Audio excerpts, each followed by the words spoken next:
Hello my dark and beautiful souls, it is I, the City Witch UK, and today we're going to be doing one of my book reviews. This one is for Shards of a Broken Mystery, Restoring Hekate and Our Divine Feminine Soul, written by Shira Marin. So this is the first book I've ever read by Shira, and I was really looking forward to reading this book. It was purchased for me as a gift, and it probably took me about 2 weeks to fully complete this book. I actually think upon reflection I could have read it a lot quicker and completed it in a matter of days. However, there was a lot of information in this book that I really wanted to process and contemplate and break down in my own mind to understand where the author was coming from, and that was so that I could give you a very grounded opinion on this book and my experiences as I went through it and what I thought about it. Now, as always with my book reviews, I have read the book from cover to cover. I've made lots of notes listing positives and negatives that I personally noticed as I worked my way through this book. I will be scoring it from 1 to 10 and letting you know if it made it into my magical library or not. I will give you a flip through of the book so you can see the inside and know what to expect from it. And of course, I will read you the contents list as well. But we're going to begin our journey by reading the back of the book, which will give you a good idea of what the book is actually about and the information contained within.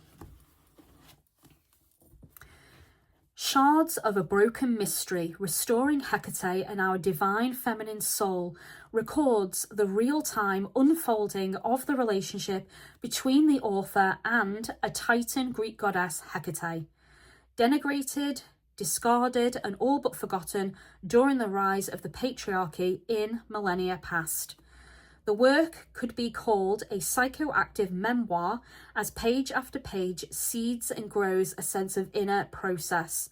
This book supports the evolving nature of full, true psychological development, including a fresh perspective on the often discussed shadow aspect of the human condition. So there we go. So the important thing to note about what was said there is this is the author's personal journey with Hekate. It's written from a very psychological perspective, and it is her own gnosis, her own experiences, and how she perceived and felt Hekate coming through in her life. Another important piece of information that I want to give you guys, which is a neutral piece of information, but I think it's important to mention. This book is not a self-published book. However, as you're going through it, it feels like a self-publish. It's kind of laid out like you would expect a self-publish to be laid out, slightly chaotic, slightly disorganized, poorly edited in places, and with quite big margins and empty spaces in the book. That usually is a sign of a self-publish. However, this is not a self-publish and was actually published by a publishing company. But I did discover as I was working my way through this book that the publishing company is owned by the author herself. And that has a major influence on how the book was printed and produced and the choice about the way it was laid out. And I think it's important to mention that now. So let's start by taking a look at the contents of the book. So first of all, we have a dedication and a foreword, and then from page 13, we dive into the information contained in the book. So we start with Hekate, a word in the hand. Introduction, reimagining Hekate, with Hekate's eyes seeing, Hekate telling, divide and measure the Hekatean life of numbers, Hekate shadowing, dying to be with Hekate, getting ready for Hekate, EI, woe is me, Hekate, renewing Hekate, visions of Hekate in clinic and dream, Hekate animali, the impossible union reconciled, Hekate's other daughter, recreation, darkening of the light, end, pieces, and final notes. So I'm going to give you a quick flip through of the book. This is obviously going to show you the contents and what the book is like. As you can see, there are full colour images in the book. Now, do you remember earlier when I mentioned that the author, Shira, owns the publishing company? So this is why I wanted to mention that as a neutral but important note, because artwork has been selected and placed like that in the middle of a page, but there's all this empty space. That could have been blown up to be bigger so it fills the page more completely, or it could have been smaller and that could have been underneath it. So that relates to this, and this has been laid out so that you can use this for meditation, visualization, for connecting with Hekate. It's meant to inspire you spiritually and psychologically and invoke a certain reaction from you. And then we get the sections of the book that are divided up into the various topics. We get this washed out image of Hekate and then the name of the section of the book, and then quite often we also get blank pages in the book that are just randomly given. I'll see if I can stop on one in a bit, but as you can see, there's a lot of empty space in the book. The font is fairly big. There are huge margins. And if the margins had been shrunk, the font made smaller, and the images either made smaller or bigger, we would have had less pages in this book, making it much smaller. I also think as well, if the margins had been not so chunky and the writing went all the way across, the author could have actually fitted way more information in this book than what is actually given.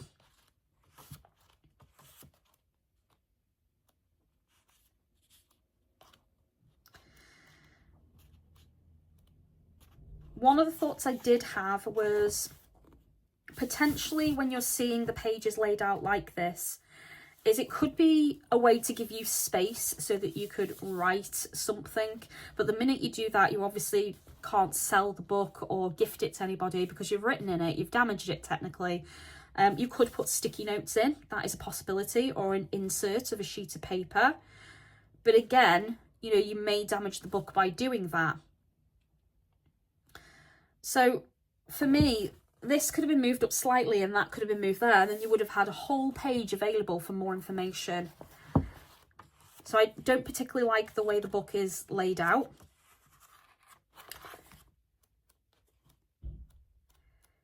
Some of the images are fairly modern. They're actually photographs, and some of them are... There we go. So there's an empty page, guys, like I was trying to say earlier. Some of them are photography, some of them are of pottery and actual artifacts. So it's a wide variety of different images. So there we go. So that should be enough to show you what is actually inside this book. So let's actually discuss the positives. First of all, the artwork is lovely. I really enjoyed looking at the artwork. There are a lot of different ways you could use and utilize that artwork in your practice and craft. You could photograph them, print them up and place them on your altar. You could meditate with them. You could use them for visualization. You could stare at them. You could use them in conjunction with the poetry that's provided in this book. And of course, you can simply just gaze at them and enjoy them. The artwork was, for the most part, full colour and really interesting to look at, and was something that I did enjoy about this book. The book contains a lot of poems, musings, personal stories, notes from both Shira and her friends and colleagues in the field, many of which come across as slightly ungrounded in nature based on the way they're written. However, they were still very enjoyable, and I did enjoy every story that I read in this book. My favourite chapter in the book was called Divide and Measure, the Hecatean Life of Numbers. It discusses numerology and sacred numbers connected to Hekate.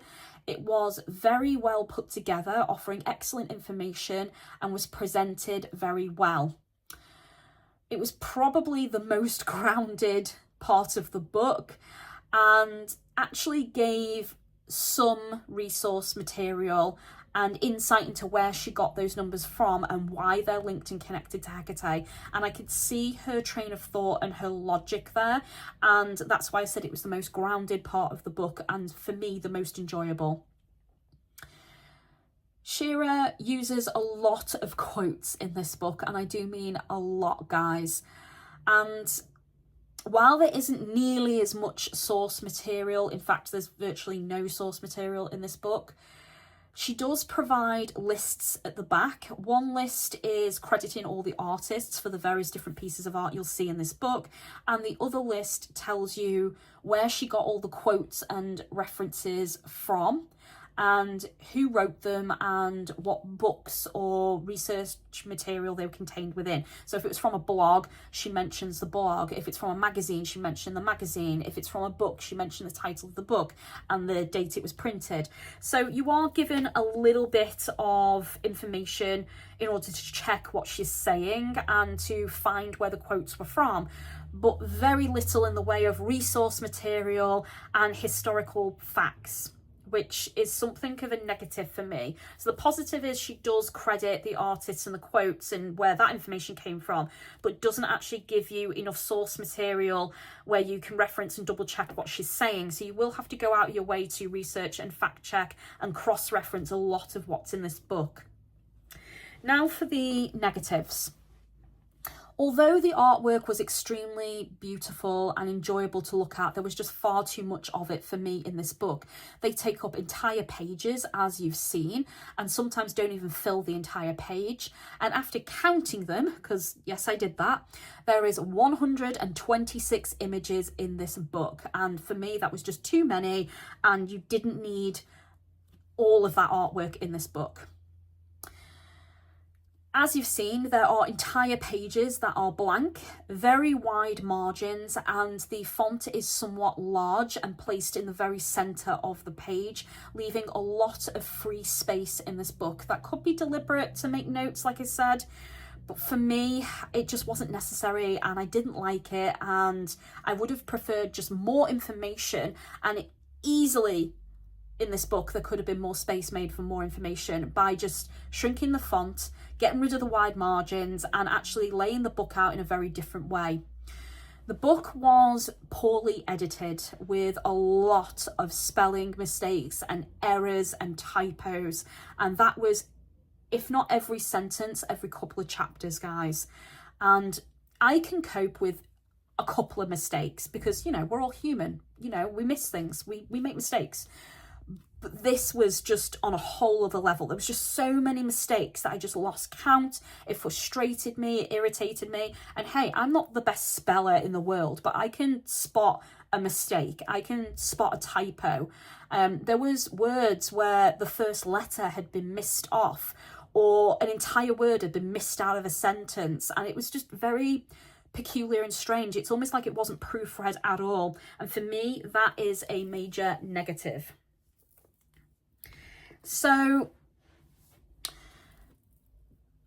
when I was reading through this book, it came across as exceedingly disorganized and chaotic.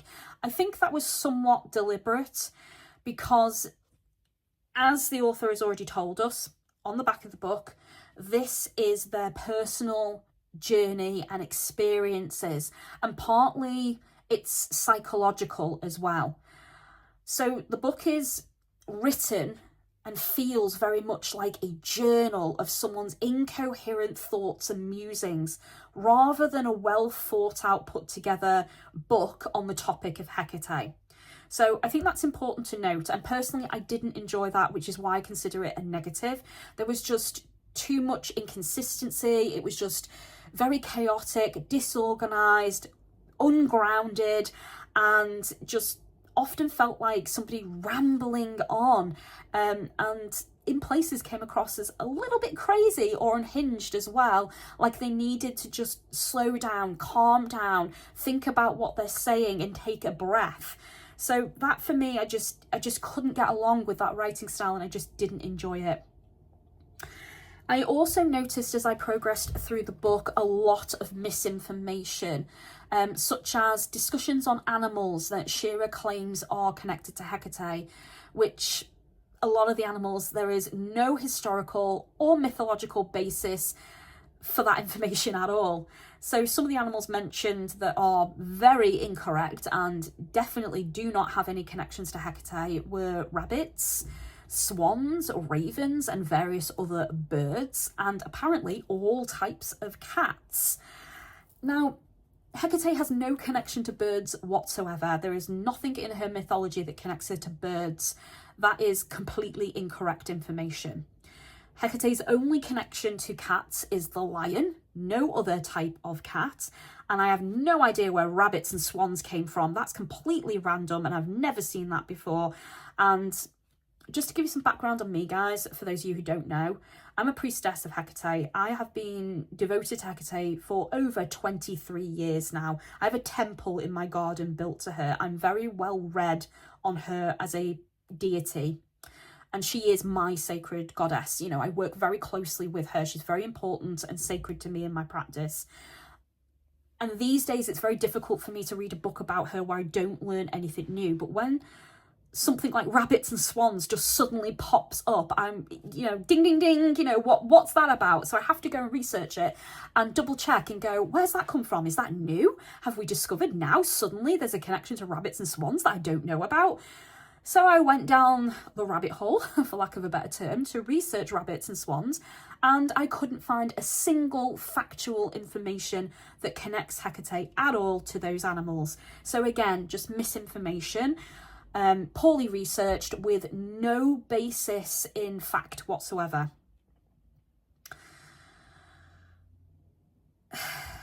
So if you're going to read a book like this, my advice, guys, is cross-reference everything, research, double check what you're reading, and if something feels wrong, feels off, just go ahead and check it and just see if it has any connection to the subject you're reading about. And hey, like I said, we're all human, we make mistakes, and you know, I definitely was like, rabbits and swans? I've not come across that before. So I went away and researched it because I could be wrong. There could be new information that's come out that I don't know about.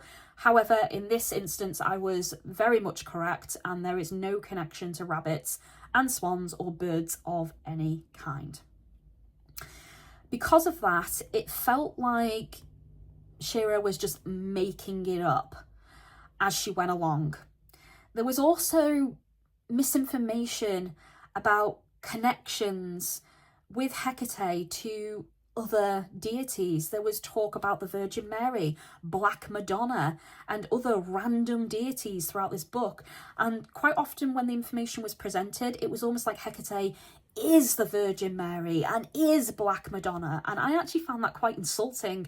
I don't particularly like when authors present a piece of information and say that one deity is another deity, unless there's a lot of factual information and resource material to highly back that up. And in this instance, there isn't, because there's no resource material given in this book at all. There's nothing to back up what she's saying. And in all my years of research, I've never come across Hekate being the Virgin Mary or the Black Madonna. Now, Hekate, because she predates Greek mythology and was actually adopted into the Greek pantheon, she does have connections to various Egyptian deities, and it is believed that she was also at one point an Egyptian deity or worshipped in Egypt. And because in Egyptian mythology and Greek mythology and in those pantheons and in those religions, we know that they were very open and inclusive and tended to adopt things in, it's very likely Hekate existed in both of them. So the topic about Bastet in this, I didn't particularly mind, and it was interesting to see how she felt Hekate come through and then linked to Bastet. That was okay.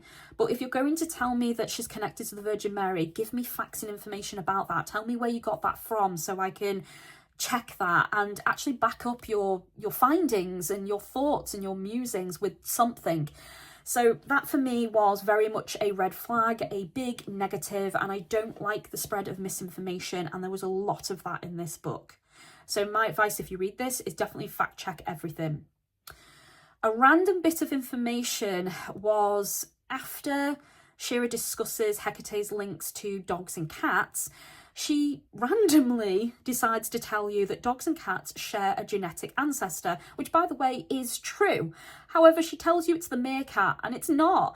And I had a moment where I paused and went, is it? You know, when you doubt yourself and you go, is it a meerkat? I'm pretty sure it's not. So I went and Googled it, and I actually went on a scientific website to check that, and I am correct. They are not linked to meerkats. Meerkats have a completely different genetic ancestor to cats and dogs. However, cats and dogs do share originally a genetic ancestor, and then at some point obviously started splitting. So then you get obviously wild cats and wolves, and then eventually that trickles down into domestic dogs and domestic cats. But they don't have any link to meerkats whatsoever. So that was just really random to put that in this book, but also really irresponsible because it wasn't researched at all. So it's poor quality information. The most disappointing chapter in this book for me, and the one that I enjoyed the least, was when she started talking about birds. And there's an entire chapter on birds in this. A lot of people tend to get this wrong and assume that because Hekate rules over land, sea and sky, that it must mean that she has connections to birds, and birds in some shape or form are her familiars. But the sky in Greek mythology didn't actually mean the sky. They didn't have a word specifically to mean heaven or the cosmos. And what it's referring to when they say Hekate rules over land, sea and sky is the sky stands for the heavens, the cosmos, the higher planes. She's a cosmic being, you know, the axis mundi, the world soul. So it doesn't mean literally the sky. So I could clearly tell in that chapter no research was done whatsoever, and this particular part of the book for me was just a complete waste of space and just full of misinformation, and presented random birds that this author decided to connect to Hekate through her own experiences. But the way it's presented, it's very confusing. If you're having a personal experience with an animal and you believe your deity or a spirit you're working with has presented that animal to you to be a guide, fair enough. That is your journey, your spiritual experience. No one can take that away from you.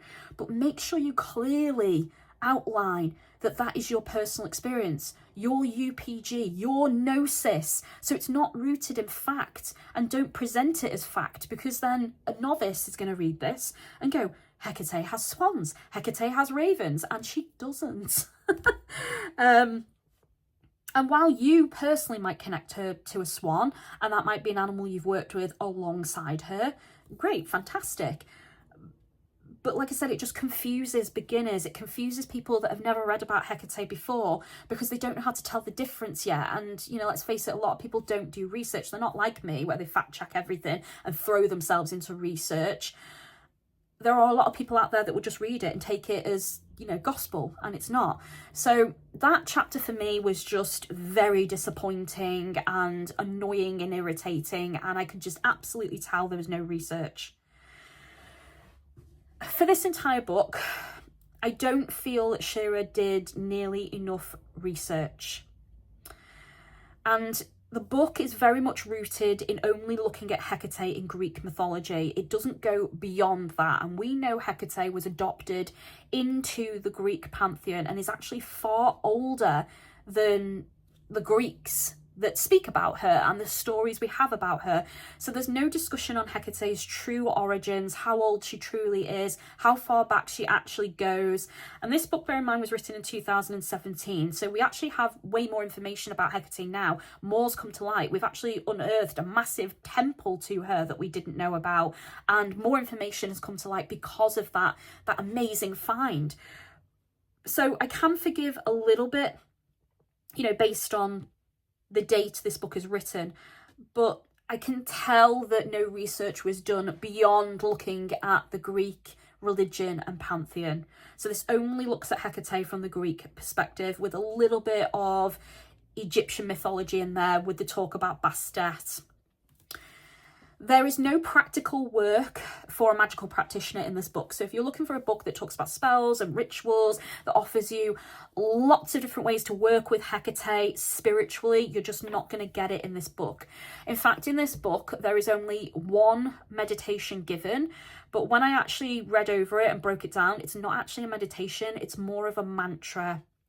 So that is the only practical thing in this book. Every other bit of information is just the author's personal adventures and stories and how she's connected with Hekate and her psychological journey and how Hekate has helped her through that.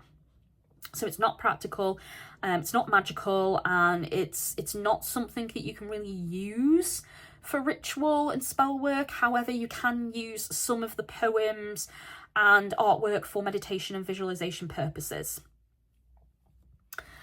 I did enjoy the personal touch in this book, and I think it's exceedingly brave of the author to put her experiences out there, to tell us about her journey, because, you know, it's very easy to be judged for those things and your experiences, and for people to tell you, you know, that wasn't an experience, and nobody should be telling you that, because your experiences are your own. And like I said, this is full of her experiences, her own gnosis, and that is completely fine. But in the introduction, that's not clearly outlined, and that's something I dislike. If this is your personal journey and your own gnosis, make it exceedingly clear. And while on the back of the book it does say it's her psychological journey, her step-by-step working with Hekate, that's fine, but it doesn't say that it's her own gnosis. And there's a big difference between factual information and gnosis. Gnosis is something that's very personal to you and your journey and your experiences, and you might have signs, symbols and omens that come up that are just not usual or common to that particular topic. As we've seen, swans, rabbits, you know, things that are not usually connected to Hekate, but this particular author had those things appear and come to her, and she found Hekate in those moments. So that is her own personal gnosis, her own UPG, and it just needed to be clearly and better defined, in my opinion. But I did like the personal stories, the poems. However, I will say for me, there was slightly too many of them. Shira tries to loosely connect Hekate to nearly everything. And that for me was another part of the book that came across as a little bit too ungrounded for me. The book throughout had a very ungrounded feel. It was exceedingly poorly researched when it came to Hekate as a goddess, a primordial being, and was full of the author's personal gnosis that was passed off as almost factual, or was misinterpreted or presented in a way that you could easily get confused if you are not well researched when it comes to the topic of Hekate. Overall, I didn't like the writing style of this book. I just couldn't get along with it. I didn't like the way it was laid out. It was too chaotic for me. It took me 2 weeks to get through this book because I needed to take breaks from it in order to calm myself down and come at it from a very grounded, logical perspective. And because the book was very ungrounded, that was very hard to do. And there was sections of the book that just really got under my skin and wound me up, if I'm honest. So that was why it took me 2 weeks. So I didn't enjoy this book. It hasn't made it to my magical library, so I will be passing this on to somebody else who does want to read it and give their thoughts on it. And I'm going to score it a 4 out of 10. I can't wholeheartedly score it more than that. For those of you out there considering getting this book, I would say, if you want to read someone's personal experiences, their journey with Hekate, and understand the various ways Hekate might present herself, make herself known and come through to somebody, it's great for that. If you want to know about someone's psychological journey, their journey into the realm of shadow and working through their traumas and having spiritual experiences and maybe even a little bit of spiritual psychosis, then this is very interesting from that perspective. However, if you're looking for factual information about Hekate, a good beginner book that's going to teach you all about Hekate and something practical perhaps that will allow you to meditate and cast spells and do rituals and perform exercises or make and create things dedicated to Hekate, this book doesn't have any of that in it and probably isn't the right book for you. And that concludes my review, guys. So like I said, 4 out of 10 from me. I was slightly disappointed with this book, but someone out there might find it really insightful, really handy and helpful, and it may help explain some of the experiences that you're having with Hekate if you're already on your journey with her.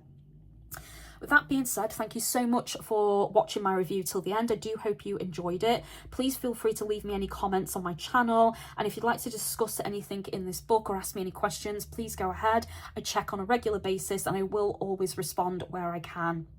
If you want to get in touch with me privately to book any of my spells, rituals, or divination services, you can do that through Facebook, Instagram, X, Tumblr, or via email, and all the links are provided. Thank you so much for supporting me and watching till the end, guys. I do appreciate it. And for those of you out there who would like to support my channel or tip me for my services in these book reviews, you can do that through my PayPal link or my Amazon wishlist. And thank you to anyone out there who chooses to support me. I do appreciate it. Many blessings, guys, and I will see you in my next video. Blessed be. Take care of yourselves. Bye for now.